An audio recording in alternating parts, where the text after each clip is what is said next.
How to Reimagine City Life with Evelyn Meynard. Good evening.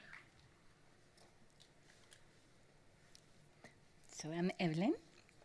I was born and raised in Santiago, Chile. When growing up, my father, a great lover of nature, planned unforgettable experiences into the wild, instigating in all of us, his siblings, a profound respect for the natural world. On the other hand, I have spent most of my adult life in New York City. Nature and the urban space are deeply intertwined in my personal life. My interest in design and architecture goes a long way. However, above all, I am interested in the way designers think and adapt to new challenges. Today, the construction and architecture trade are massive contributors to the environmental crisis.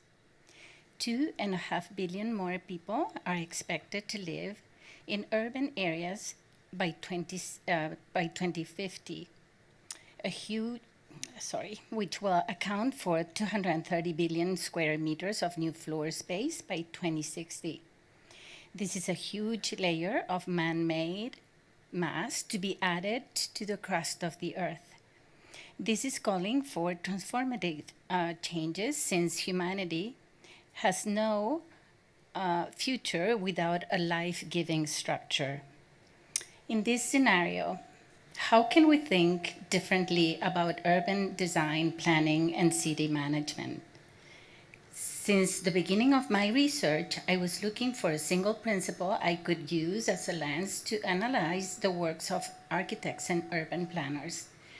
Upon finding a scientific concept called the critical zone, I had the hunch that it could represent a framework I could work with because of its big picture perspective.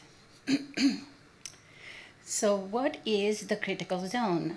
The term was coined in 2001 by the American sedimentologist Gail Ashley. It is a new science created around the year 2006 in the United States. The discipline has been adopted by scientific communities around the world. Scientists define the critical zone as crucial for sustaining life. It is an area of the crust of the Earth from the lower atmosphere to the underground aquifers, composed of everything contained in it, from insects to groundwater, to bacteria, to mountains and soil. These components act together as a system and are all interconnected to sustain life. Of all the functions that occur within this zone, the water cycle is the most crucial. But countless other cycles are also involved, and they all circulate above and under the surface of the Earth from top to bottom. When you have compact urbanization, these functions are intercepted, including regenerating the soil, where water as a solvent is essential. The environmental crisis is but a manifestation of the disruptive way in which humans are interacting with the critical zone. Looking for the biggest urban scheme that addresses the environment, I found the work of Konjian Yu, a Chinese landscape architect who, without knowing of the critical zone, has worked in dialogue with this new knowledge. Today, Yu is one of the most prominent contemporary Chinese professionals in the field. He was born in China in 1963, comes from a peasant family, grew up during the Cultural Revolution, and learned to take care of the land with his father and grandfather in the tradition of agrarian Chinese culture. He first studied gardening at Beijing Forestry University. He then, in 1992, went to study at Harvard, returning to China in 1998. Upon return, he founded his office, Turnscape, today employing more than 500 people. Konjian Yu's vision is large, over the last 20 years, you has developed one of the largest urban schemes created to control water, while at the same time protecting local ecologies. He intervenes in existing cities, not just in their peripheries, but to their core. Within a city, you looks for opportunities in empty lots, dumping places, brown fields, river lakes, and coastal banks. You prioritizes ecological and human subsistence, often citing Ian McHarg, an important Scottish landscape architect, who said, "Don't ask us about your garden, don't ask us about your bloody flowers. We're going to talk to you about survival." You developed the concept of sponge city, which primarily targets urban flooding. The sponge city concept consists of creating green belts, permeable roads and wells to collect runoff and overflow to manage water in a productive way. It also retains water for future use, cleans up polluted water bodies, and improves natural ecosystems. Considering each place's specific ecology, geology, and hydrology and culture, each pond city design must be unique. At Turnscape, designers must first research what water did before people built the city to then make models of how water behaves within the built environment. Yu calls his design agrarian aesthetic inspired by Chinese peasant agricultural tradition. Opposed to landscape as mere ornamentation, he values ecological functionality first. That is why when opportunities are given, he also integrates food production into his designs.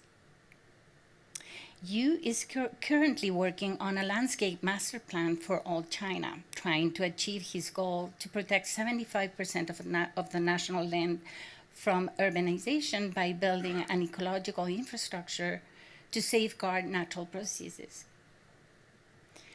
Konyen Yu is a shrewd communicator since the year 2000, seeing an opportunity in a country with a top-down political system. He promoted his sponge city concept throughout China, reaching politicians, mayors, and the like. His concept was adopted by the Chinese government in 2013, and so far over 250 cities have been designed using it.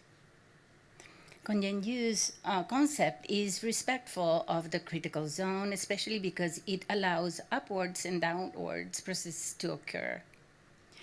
Yu's approach to the critical zone is a mixture of learning from his direct contact with the earth since childhood, a knowledge that was later reinforced with his academic studies in landscaping. When Konyen Yu returned to China from the United States in 1998, the Chinese construction boom was underway. He particularly went against the pervasive gray infrastructure of concrete used to control runoff and overflow. In it, he saw the destruction of all ecological systems.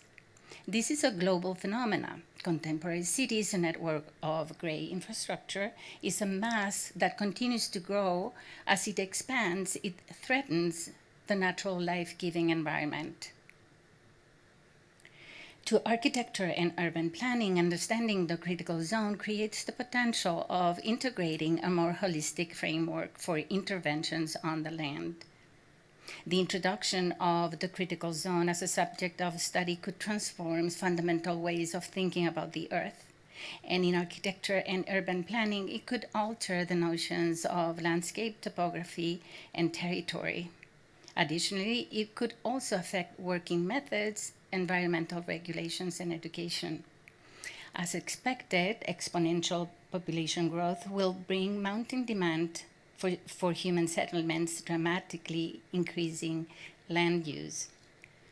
We are confronting a problem at a large scale. The question is, are there any proposed solutions that have the required magnitude?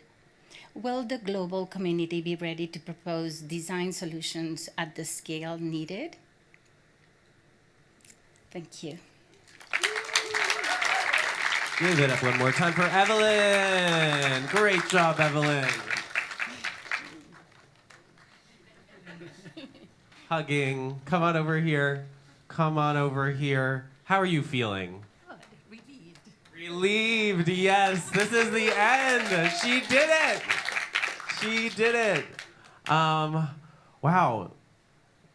So you were looking at some different urban planners and architects. What really drew you to Kang Yang Yu? You spoke with him, right? I did. Yeah, a very nice man, but I must say, he spoke with me because he's very interested in communicating his thoughts. I think he's really into saving the planet. Not a bad thing to be into, I guess. No, but he's a very nice man. Yeah. I mean, great work from what I can see. I think we need to do a research trip to China. I would love to go to see him, actually. Let's make it work. What was I going to say? Oh, yeah. Oh, I was going to make a joke about how this department should be called the critical zone is our nickname. But I was going to do that at the beginning, but now I've already started talking to you. I know I got you sick with the critical zone. I did keep telling Evelyn to cut down the critical zone description part again and again, but I thought it worked great. I thought it was just perfect. You did a really amazing job, and we were so happy to have you in the program. Thank you so much. Give it up one more time for Evelyn. Thank you.